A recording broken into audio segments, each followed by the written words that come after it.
পাহাড়ের চূড়ায় এক সোনার তৈরি প্রাসাদ, সেখানে একা থাকে এক লম্বা চুলের রাজকুমারী।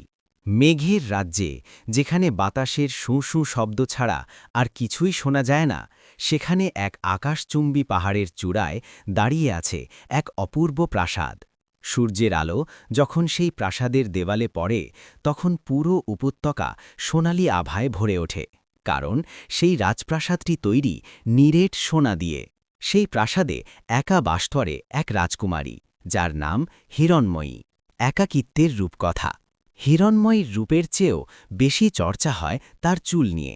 তার রেশমের মতো কালো চুল এতটাই লম্বা যে সে যখন জানলায় দাঁড়ায়, সেই চুল পাহাড়ের গা বেয়ে অনেকটা নিচে নেমে আসে। বহুদূর থেকে দেখলে মনে হয় পাহাড়ের বুক চিরে কোনো কালো ঝর্ণা নেমে এসেছে। তার দিন কাটে এক অদ্ভুত নিয়মে।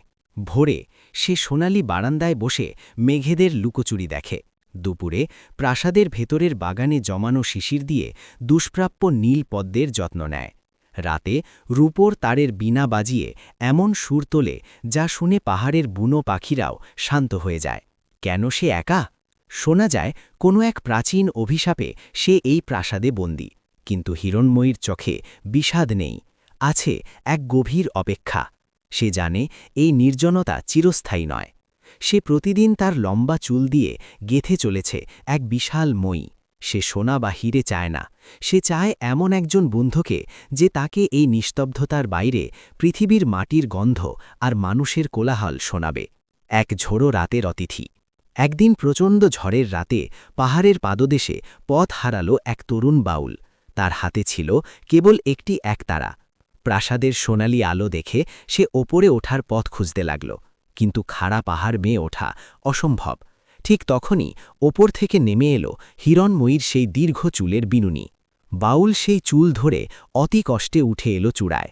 প্রাসাদের দরজায় দাঁড়িয়ে সে দেখল রাজকুমারী হাসিমুখে তার জন্য অপেক্ষা করছে। সেদিন সোনার প্রাসাদে সোনার মোহর নয়, বরং একতারার সুরে আর সাধারণ মানুষের গল্পে হিরণময়ীর দীর্ঘ একাকিত্ব ঘুচে গেল। বাউল আর হিরণময়ীর সেই মিলনের পর সোনার প্রাসাদের নিস্তব্ধতা চিরতরে ভেঙে গেল। কিন্তু গল্পের আসল রোমাঞ্চ তো কেবল শুরু।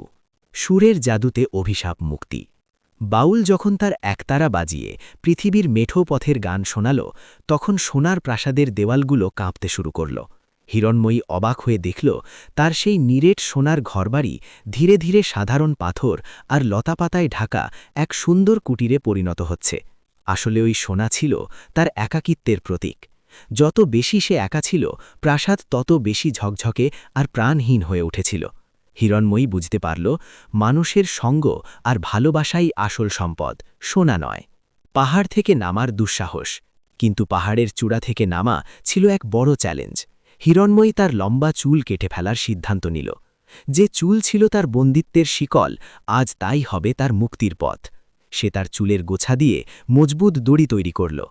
তারা যখন নিচে নামছিল, তখন কিছু বাধা এলো। মেঘের প্রহরী। পাহাড়ের চারপাশে জমে থাকা মেঘেরা চায়নি তাদের রাজকুমারী চলে যাক। তারা ঘন কুয়াশা তৈরি করে পথ আটকে দিল। বাউলের গান। বাউল তখন এমন এক ভৈরবী সুর ধরল যে কুয়াশা চিরে সূর্যের আলো বেরিয়ে এলো। নতুন পৃথিবীর পথে। পাহাড়ের নিচে নেমে হিরণময়ী প্রথমবার মাটির ওপর পা রাখল। সোনার প্রাসাদের ঠান্ডা মেঝের চেয়ে ঘাসের নরম স্পর্শ তাকে বেশি আনন্দ দিল। সে দেখল ঝর্ণার জল কতটা শীতল হয়। বুনো ফুলের গন্ধ সোনার চেয়েও দামি। মানুষের হাসি পৃথিবীর সবচেয়ে বড় অলঙ্কার। হিরণময়ী আর সেই প্রাসাদে ফিরে যায়নি। সে তার রাজকীয় পোশাক ত্যাগ করে সাধারণ শাড়ি পরল। বাউলের সাথে সে গ্রাম থেকে গ্রামে ঘুরে বেড়াতে লাগল। বাউল বাজায় একতারা, আর হিরণময়ী তার জাদুকরী কণ্ঠে গান গায়। লোকে জানত না সে সেই সোনার প্রাসাদের রাজকুমারী। তারা শুধু জানত পাহাড় থেকে এক সুরের দেবী নেমে এসেছে। যদি গল্পটি ভালো লাগে, অবশ্যই ইউটিউব চ্যানেলটি সাবস্ক্রাইব করে রাখবেন এমন আরও গল্প পেতে। ধন্যবাদ সবাইকে।